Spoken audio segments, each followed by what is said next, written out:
안녕하세요. EBS에서 영어를 가르치고 있는 강원우 선생님입니다. 오늘 좀 특별한 수업을 준비했습니다.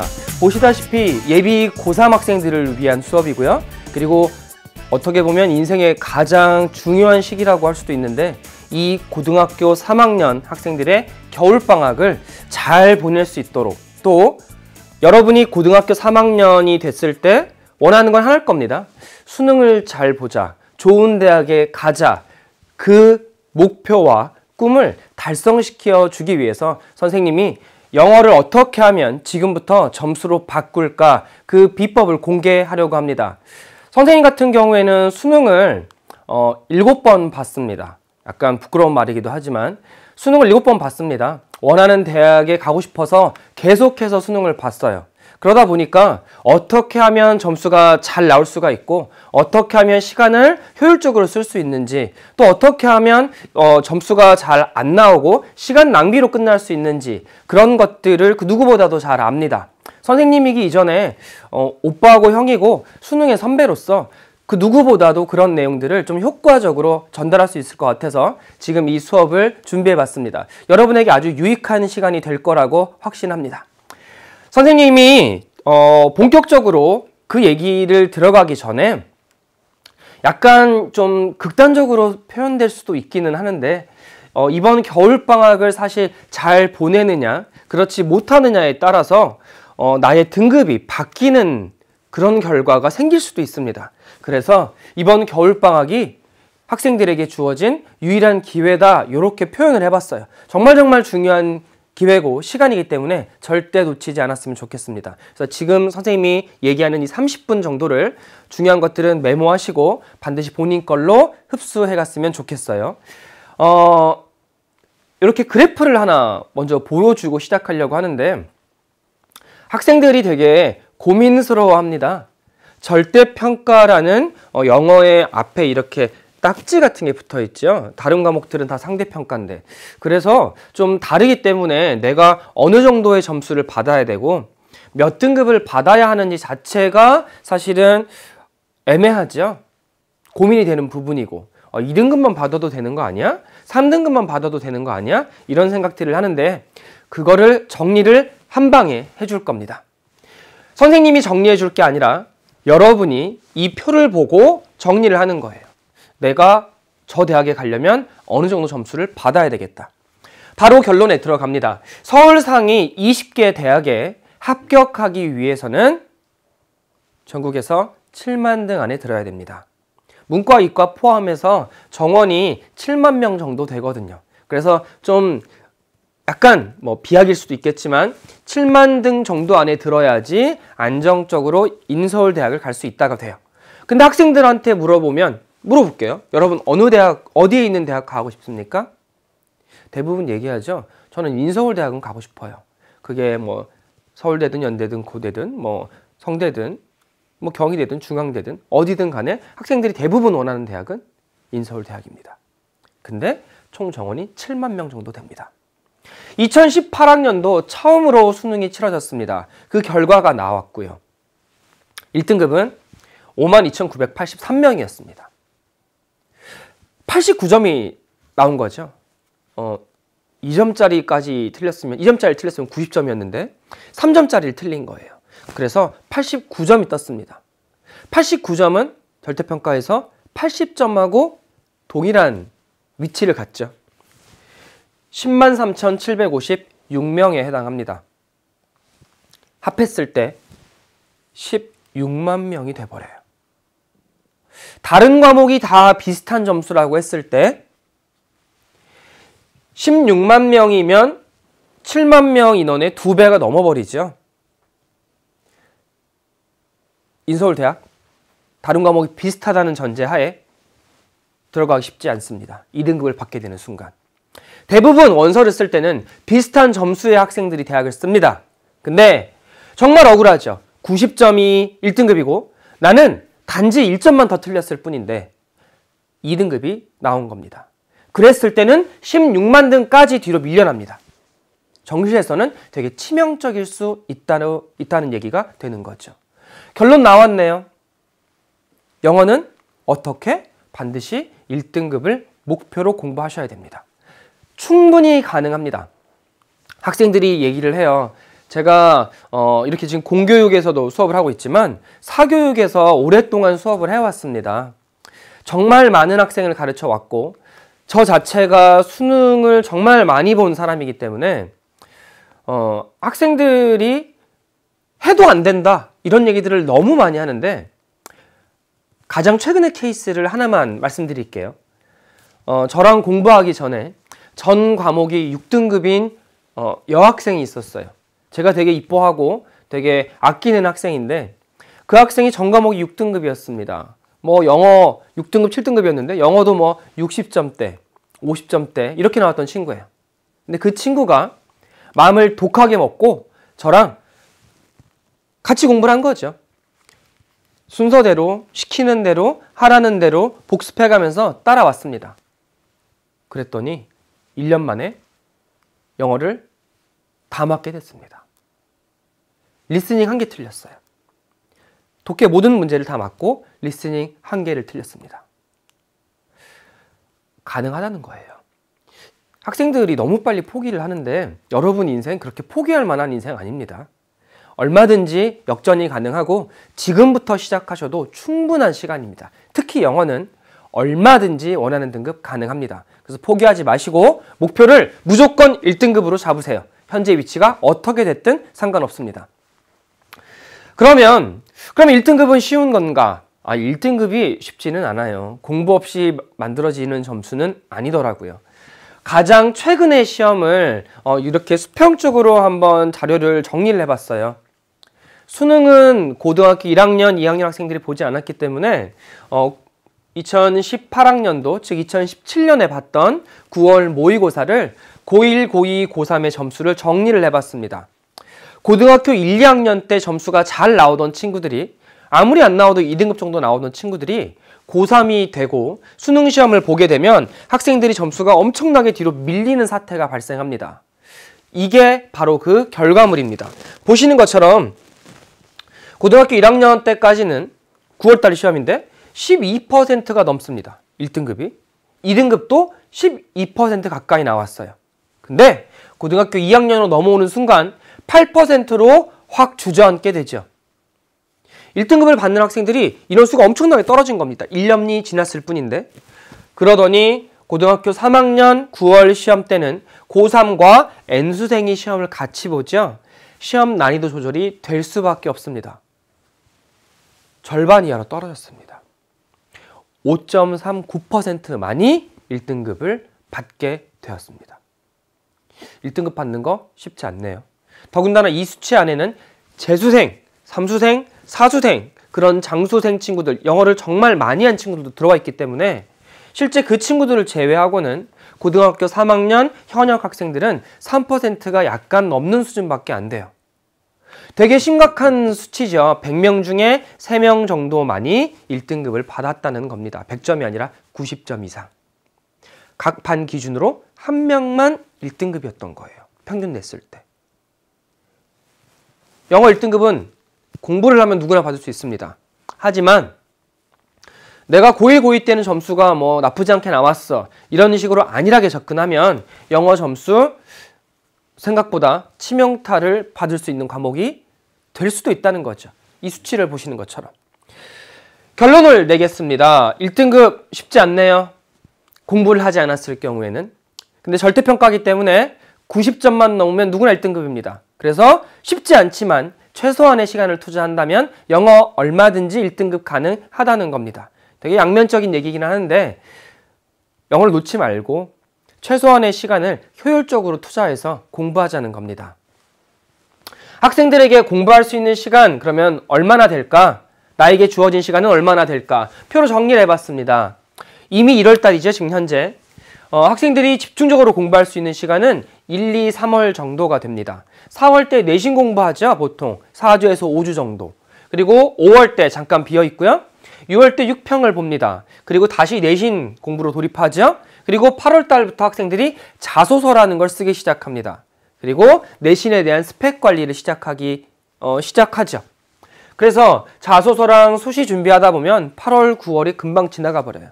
그리고 수능 한 달 전이 비어 있습니다. 대단히 짧은 시간이죠.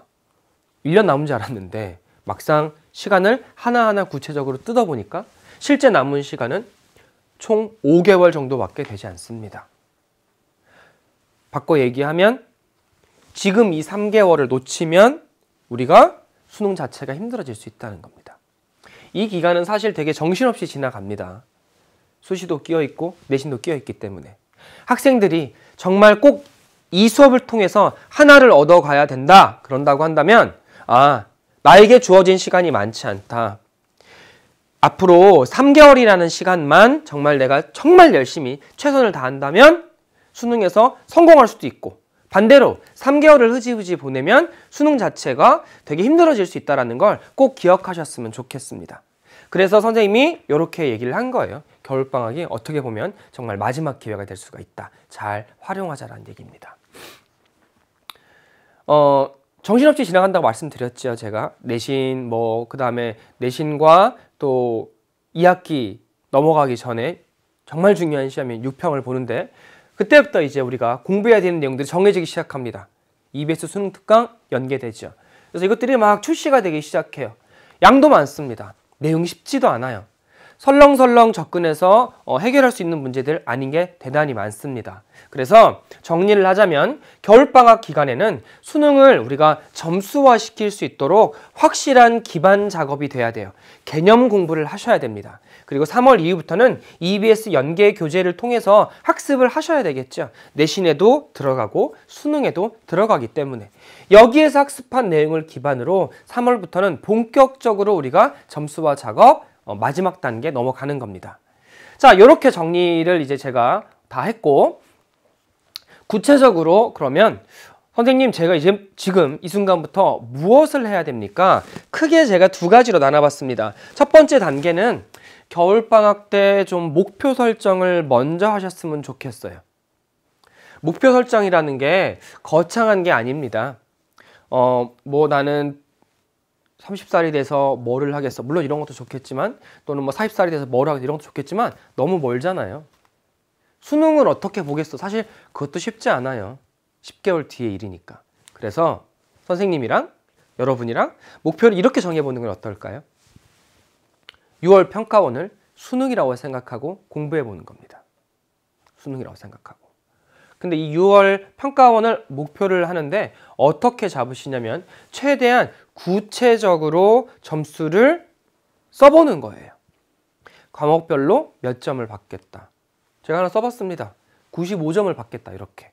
94점을 받겠다. 98점을 받겠다. 이렇게 써보는 거예요. 목표는 구체적일수록 좋습니다. 구체적일수록. 제가 학생 때는 차를 항상 이렇게 사진으로 뒀었어요. 네, 웃긴 얘기지만 어린 마음에 좀 이뻐 보이는 차를 타고 싶어가지고 그 사진을 항상 눈에 보이는 곳에 뒀어요. 그리고 결국은 그 차를 타게 됐습니다. 그러니까 그렇게 구체적이고 손에 잡히는 것일수록 달성하기 용이합니다. 그래서 최대한 또 눈에 자주 보이게 하는 거예요. 학생들의 책상, 그리고 가방, 집의 식탁이라든가 화장실에 눈에 보이는 모든 공간에 다 붙여놓는 겁니다. 그리고 계속 그거를 보는 거예요. 내가 흩어지고 흐트러지고 뭔가 좀 마인드가 좀 이렇게 약해질 때마다 난 저거 해야 되지. 6월 평가원 시험까지 며칠밖에 안 남았지. 해보자! 이렇게 눈에 보이도록 계속해서 세뇌를 시키는 겁니다. 스스로에게. 정말 큰 도움이 될 겁니다. 그렇게 목표가 설정이 됐으면 점수를 우리가 잡았죠. 95점, 93점, 88점 이렇게 목표를 잡았다고 하면 그 목표를 어떻게 달성할 건가 이런 현실적인 접근이 두 번째로 이루어져야 됩니다. 어떻게 할 건데 취약점을 먼저 분석하는 겁니다. 내 약점이 어딘지. 내 약점이 어딘지 선생님 어떻게 압니까? 가장 확실한 건 수능입니다. 2018학년도 수능보다 좋은 문제는 없습니다. 아직까지 대한민국에는. 시중에 문제집들이 아무리 좋다고 하더라도 또 선생님 책도 아무리 좋다고 얘기를 한다고 할지라도 그런 말은 다 그 다음 얘기고 그냥 압도적으로 수능이 좋다고 보시면 돼요. 그 시험지를 가지고 본인의 강점과 약점을 체크하는 거예요. 돈도 안 들고 아주 정확하게 판단할 수 있다는 거죠. 내가 빈칸 추론이 약한지, 내가 순서 배열 문제가 약한지, 내가 단어를 모르는지, 내가 문장 해석이 안 되는지, 구문이 약한지 그런 것들을 하나하나 차근차근 수능 문제를 풀면서 체크를 하세요. 그래서 본인의 약점을 정리하는 겁니다. 노트에 따로. 제가 학생 생활을 오래 했다 그랬죠. 그리고 고3을 정말 많이 가르쳤습니다. 이렇게 되더라고요. 이렇게 물음표를 제가 박아놨는데 점수가 사실은 되게 어떻게 나올지 알 수가 없는 케이스예요. 근데 우리가 한 번뿐인 인생을 도박할 수 없잖아요. 반드시 성공하는 형태로 가셔야 되는데 그냥 나 공부 열심히 해야지. 학생들이 제일 많이 하는 게 이거죠. 책을 사요. 그리고 열심히 넘겨봅니다. 일주일? 아니 3일에서 4일 정도가 지나면 그 책은 책장에 꽂혀 있습니다. 대부분 앞에만 시꺼멓죠. 그것들이 반복됩니다. 이번 겨울방학도 반복이 될 가능성이 상당히 높아요. 근데 그렇게 되면 안 되죠. 그래서 얘기하는 겁니다. 우리가 취약점을 모르고 그냥 막 덤벼들지 마시고 본인 취약점에 맞는 학습을 하자는 겁니다. 시간을 효율적으로 써야 되니까. 그리고 계획을 반드시 세우세요. 언제까지 무엇을 끝내고 어느 시간에 무엇을 하겠다는 계획을 반드시 세우셔야 됩니다. 그래서 학습 계획에 맞춰서 공부를 하셔야 돼요. 이거에 대한 샘플을 선생님이 자료실에 올려놓겠습니다. 그래서 그 샘플을 보시고 본인 상황에 맞춰서 계획을 수정해서 학습하시기를 바랍니다. 최대한 도와줄 수 있는 것들은 많이 도와주도록 할게요. 그리고 수능을 목표로 좀 장기적인 계획, 아까 제가 얘기했었죠. 너무 먼 계획을 짜게 되면 되게 흐려질 수가 있어요. 그래서 일단은 장기 계획도 중요하지만 좀 눈앞에 보이는 단기 계획도 중요하니까 눈앞에 보이는 단기 계획 그리고 눈에 보이는 것들을 계속해서 설정하셔서 자기에게 스스로 좀 채찍질을 하는 거예요. 됐죠? 여기까지. 자, 이제 본격적인 작업으로 넘어갑니다. 점수와 작업 어떻게 할 것인가 이제 구체적으로 들어왔는데 선생님 앞에 내용 다 이해가 됐습니다. 그럼 구체적으로 제가 어떻게 공부를 해야지 점수가 나올 수 있을까요? 자, 지금부터 한번 같이 보실까요? 겨울방학 때 가장 중요한 건 문제풀이가 아닙니다. 얘기 정말 많이 들어보셨을 텐데 문제를 많이 푸는 것보다 중요한 건 개념학습입니다. 지금 이 겨울방학이라는 시기를 놓치게 되면 사실 개념 공부할 시간 없습니다. 수능을 코앞에 둔 상황에서는 되게 불안해요, 심리적으로. 선생님처럼 수능을 진짜 많이 본 사람들도 수능이 앞에 오면 되게 불안하더라고요. 그래서 개념 공부를 반드시 지금 하셔야 돼요. 반드시 지금 하셔야 되고 그 개념 정리가 끝나고 난 뒤에야 실전력을 강화할 수 있는 문제를 풀어보고 연습을 해볼 수 있는 거예요. 그리고 제가 하나 더 썼습니다.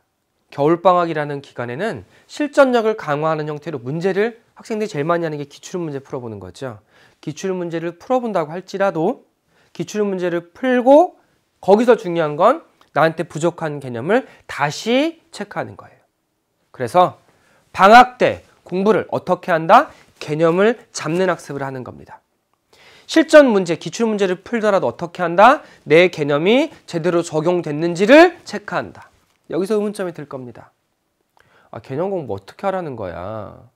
독해 공부를 하고 영어 문제 푸는 게 개념 공부인가?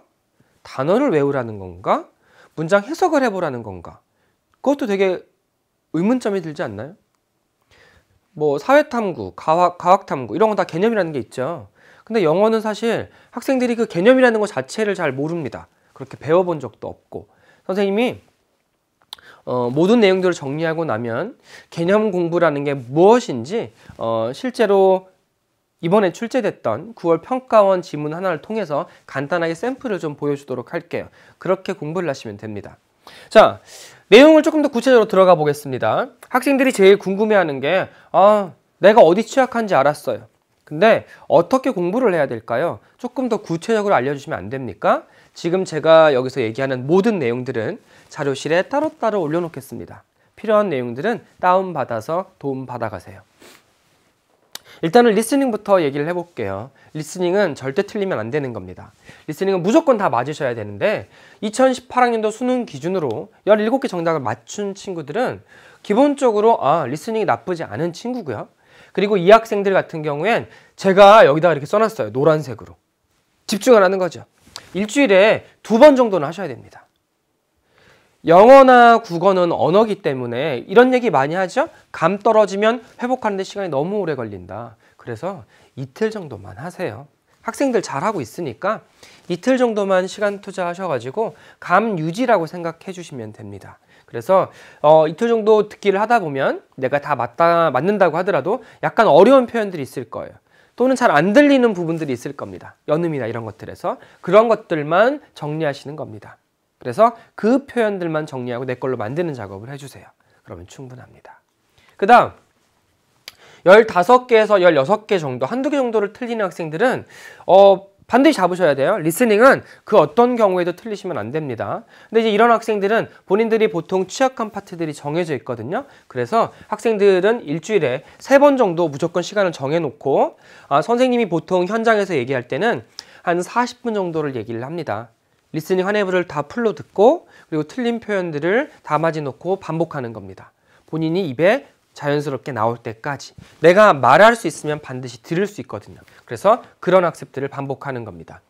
보통 틀리는 유형들이 정해져 있을 거예요. 뭐 돈 계산이라든가 인물 찾기 같은 거 이런 것들이 많이 틀리는 파트가 될 텐데 여기 나와 있는 표현들이 사실은 답안지를 한번 열어보시면 표현들이 반복이 돼요. 그래서 그 표현들을 외우다시피 하는 겁니다. 그러면 절대 틀리지 않습니다. 그 다음 마지막입니다. 14개 이하. 리스닝에서 14개 이하라는 건 되게 스스로에게 용납하면 안 되는 그런 수치예요. 무조건 다 맞으셔야 됩니다. 그리고 리스닝은 돈 들이지 않고도 또 수업을 듣지 않고도 누구나 다 맞을 수 있는 파트예요. 그래서 점수가 확보되는 파트니까 꼭 이거대로 학습을 하시기 바랍니다. 일주일에 5일을 학습하셔야 됩니다. 다 맞는 그날까지. 해봤자 3개월 정도면 충분합니다. 5일 정도를 투자를 하시고 돈 쓰실 필요도 없어요. 기출자료 다운받으세요. EBS 교재비 저렴하죠? EBS 그거 사서 그걸 들으시면 됩니다. 연계되니까. 그래서 1회분씩 하시는 겁니다. 매일. 틀린 문항 답안지 펴고 여기서 중요한 게 있어요. 수학은 답안지 펴고 하면 안 되죠. 영어, 리스닝은 이게 다릅니다. 영어도 답안지 펴고 하면 안 되는데 리스닝 파트만 답안지를 펴놓고 하세요. 그리고 본인 틀린 표현을 그 답안지에 나와 있는 표현대로 계속 반복하는 겁니다. 그러면 그 표현들이 본인께 될 거예요. 그래서 이 작업을 하시는 겁니다. 선생님이 리스닝을 하나 예시로 이렇게 들어봤습니다. 모든 내용들을 자세하게 다 정리를 해놨어요. 그래서 이 내용들을 제가 말로 하는 것보다 자료실에 파트를 나눠서 전부 다 올려놓을 테니까 꼭 한번 확인하시길 바랍니다. 큰 가장만 선생님이 정리를 하고 넘어가도록 하겠습니다. 어휘는 보통 수능 필수 단어가 2000단어라고 합니다. 상위권 학생들은 3000개 정도를 목표로 하시면 되고요. 중위권이나 아직 기본기를 다져야 되는 친구들 같은 경우에는 내가 일단 2000단어를 반복해서 90% 이상을 내 거로 만들겠다라는 생각으로 학습하시면 좋습니다. 그리고 이제 기본기가 아직 안 돼 있는 친구들, 한 지문에서 수능 지문 기준으로 7개 이상 내가 모른다 이런 친구들은 하루에 최소 40개 정도를 기본으로 잡으세요. 처음에 우리 학생들이 단어 잘 외우는 게 익숙치 않을 겁니다. 지금 이 정도 친구들은. 그래서 40개를 잡으시고 조금씩 늘려가는 겁니다. 마음 급하게 먹지 마시고 3개월 기간 안에는 차근차근 제대로 공부하시는 겁니다. 그래서 이렇게 2000단어를 마스터 하시는 거고, 선생님이 여기다 하나 더 달아놨어요. 단어는 반드시 3일 단위로 누적 복습하는 겁니다. 1, 2, 3 외웠을 때 4일 차에 1, 2, 3 거 다시 하시고 4일로 넘어가는 겁니다. 아시겠죠? 그래서 아주 자세하게 정리해놨으니까 참고하시고 자료실에서 다운받아 가시기 바랍니다. 어법도 이렇게 정리를 다 해놨습니다. 그래서 어법 그리고 구문 해석이 안 되는 친구들은 뭔가 암기하려고 하지 마시고 우리가 해석을 어떻게 하는지 본인 스스로의 독해 기준을 마련하는 3개월이 돼야 되겠습니다. 그래서 그거에 대한 얘기를 정리해 놓은 거고요. 독해 같은 경우에는 이제 모든 학생들이 가장 취약한 파트가 빈칸 추론 파트죠. 그리고 문장 삽입, 순서 배열 파트가 가장 취약합니다. 그 파트 같은 경우엔 겨울방학을 놓치면 정말 답이 안 나오거든요. 개념 공부하시는 겁니다. 여기서 가장 중요한 게 독해 개념 공부입니다. 그래서 그 학습을 하시라고 정리를 좀 해봤습니다. 그래서 내용 참고하시고, 제가 여기다 써놨죠? 지금은 점수보다 중요한 건 본인 약점이 어디인지 파악하시고 그 해당 파트의 개념을 꼼꼼하게 공부해서 본인 걸로 만드는 겁니다. 그리고 학습된 개념을 실제 문제 풀어보면서 이렇게 적용해서 푸는 거구나, 그거를 본인이 스스로 얻어갈 수 있을 때까지 개념을 정리하셔야 돼요. 그러면 이제 마지막 단계로 넘어왔는데 학생들이 정말 많이 질문을 합니다. 현장도 마찬가지고 뭐 선생님이 지금까지 해왔던 사교육 강의도 마찬가지고 근데 되게 애매하죠. 사실 저도 제대로 이런 형태로 배워본 적이 없었는데 영어 독해도 개념이라는 게 있습니다. 그리고 이 개념을 제대로 학습하시면 파생되는 모든 문제들을 풀 수가 있어요. 이 개념 학습을 도대체 그러면 어떻게 하라는 겁니까? 하나 샘플을 들어보겠습니다. 이거는 2018학년도 수능 9월 모의평가였습니다. 출제된 지 얼마 안 됐죠? 상당히 길어요. 40번 요약 문제였습니다. 이거는 이제 선생님이 설명해야 할 때도 어머님들 대상으로 설명할 때도 얘기하는데 어머님들도 문제를 듣고 있으면 풀더라고요. 개념만 제대로 돼 있으면 최소한의 필수 단어만 가지고도 문제들을 풀어낼 수 있습니다. 자, 요약 문제입니다. 뒤에 선지가 나와 있고요. 보통 학생들이 지금 이 문제를 풀라 그러면 시작 하는 순간 학생들이 이렇게 보통 문제를 풉니다. 지문을 쭉 읽어요. 상당히 길죠. 그리고 내용이 쉽지가 않습니다. 그러고 학생들이 요약 문제니까 자기 스스로 머릿속으로 정리를 하고 요약을 합니다. 근데 막상 읽어봤더니 그런 내용이 없는 거예요. 내가 머릿속으로 생각했던 내용이. 그래서 그때부터 패닉이 오죠. 어떡하지? 그러고 다시 봅니다. 한 문제당 수능에서 주어진 시간은 90초입니다. 근데 이 긴 지문을 2번 보는 순간부터 말리기 시작하는 거죠. 그러면 어떻게 하라는 걸까? 이겁니다. 개념이라는 게 우리가 요약 문제라고 문제를 읽은 순간 이것부터 정리하는 겁니다. 개념은 독해에서 중요한 거, 실제 수능에서 중요한 건 출제 의도와 문제 파악입니다. 선생님 이게 무슨 말이죠? 정리하면 이렇게 돼요. 독해를 할 때 지문을 처음부터 읽지 말라고요. 극단적으로 얘기를 하면. 지문을 처음부터 읽지 마세요. 그럼 뭐부터 보는데? 문제부터 봐야죠. 문제가 뭔지도 모르는데 왜 문제를 먼저 풀려고 하는 걸까요? 물론 선생님도 그렇게 배웠지만 대단히 잘못된 접근입니다. 문제를 반드시 먼저 보시는 겁니다. 출제자가 문제를 요약 문제로 냈어요. 그리고 여기서 중요한 게 있습니다. 그러면 강원호 선생님은 어떻게 풀죠? 저는 이렇게 풉니다. 지문을 보는 게 아니라 문제를 먼저 봐요. 요약 문제죠. 요약을 출제자가 이렇게 이미 해놨습니다. 요약을 학생이 하는 게 아닙니다. 선생님인 내가 하는 게 아닙니다. 출제자들이 이미 요약을 이렇게 해놨어요. 그리고 여기에 들어갈 수 있는 단어를 이렇게 선지로 줬습니다. 선지를 보시면 단어 종류가 2개밖에 없죠.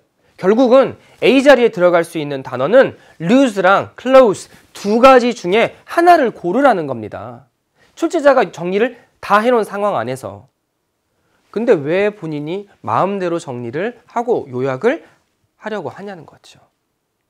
속도가 엄청 차이가 많이 나겠죠. 단어를 결국은 2개밖에 안 되고 여기 나와 있는 이 문장대로만 독해를 해나가는 거거든요. 그다음 2번째 보실까요? 첫 번째 뭐였죠? 출제 의도, 문제를 먼저 본다. 따라서 요약 문제가 출제가 되면 빈칸 포함 문장을 먼저 확인합니다. 그리고 선지를 먼저 읽는 겁니다.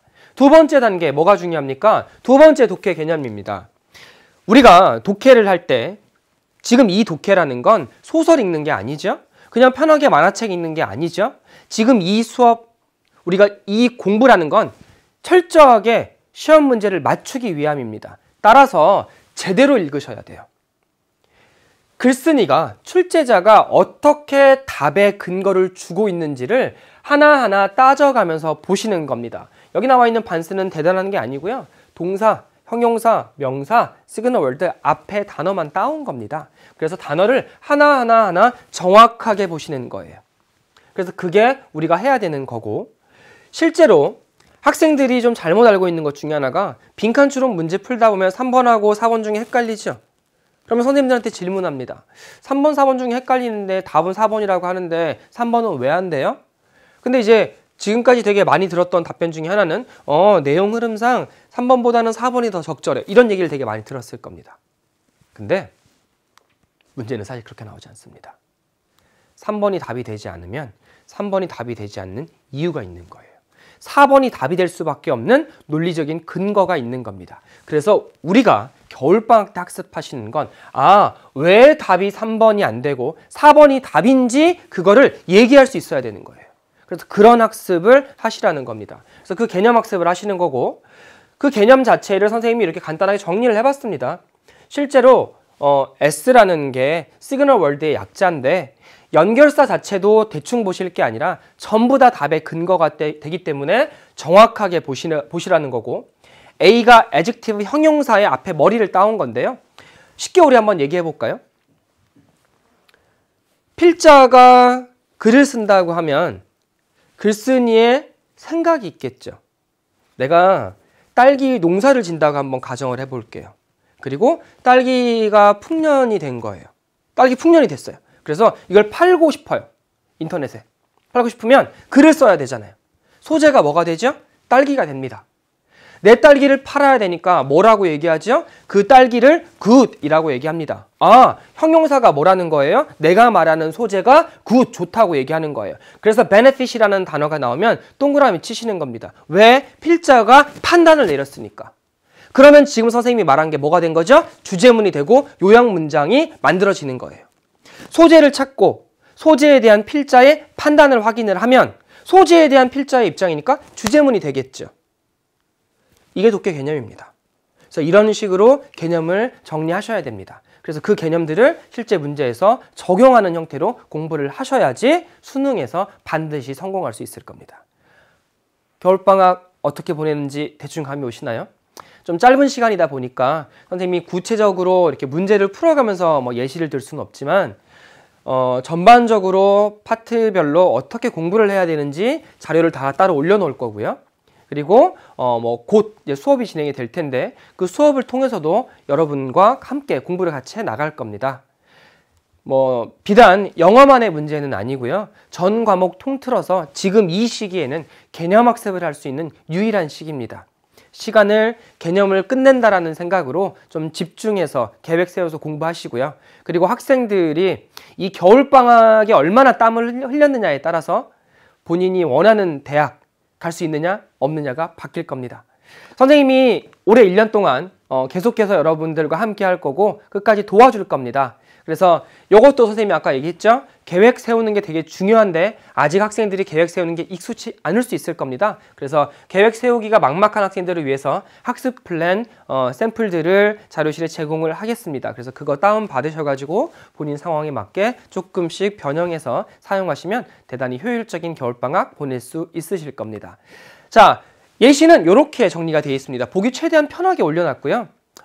요 형태대로 시간 선생님이 정리를 해놨으니까 참고하셔가지고 시간 배분 잘 하시기 바랍니다.